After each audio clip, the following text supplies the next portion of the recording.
Zooming In is brought to you by Reconyx, see what you've been missing, and by Nikon, the trusted name in optics. My Oklahoma bow hunt, which took place in the north-central part of the state, was a study in persistence. After having to wait out the first day and a half due to torrential rains, I then promptly went out and missed a good buck.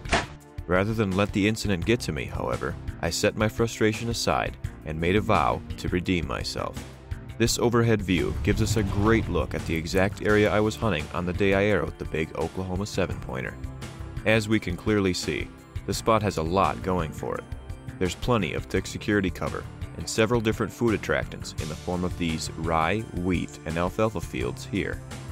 As mentioned, we had an idea that the big 7-pointer was bedding in this grove of katapi trees located right here. The buck's routine was to leave the grove sometime before dark. He'd then make his way somewhere along this route on his way to these croplands. Considering how far he was traveling, I could only hope the buck would show up before we ran out of filming light.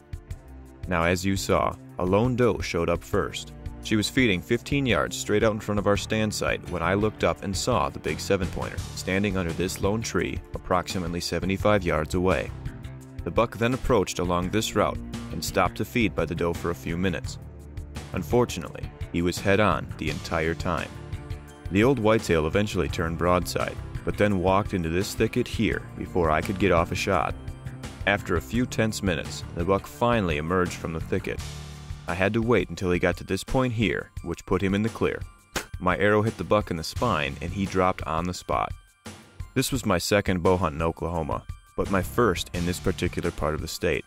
Thanks to the hard work and valuable assistance from lifelong resident Monty Doty and outfitter Jeff Dillard, I was able to zero in on a very good whitetail, despite being short on time. With a gross typical score of nearly 140 inches, the big 7-pointer ranks as one of my more special bow hunting trophies.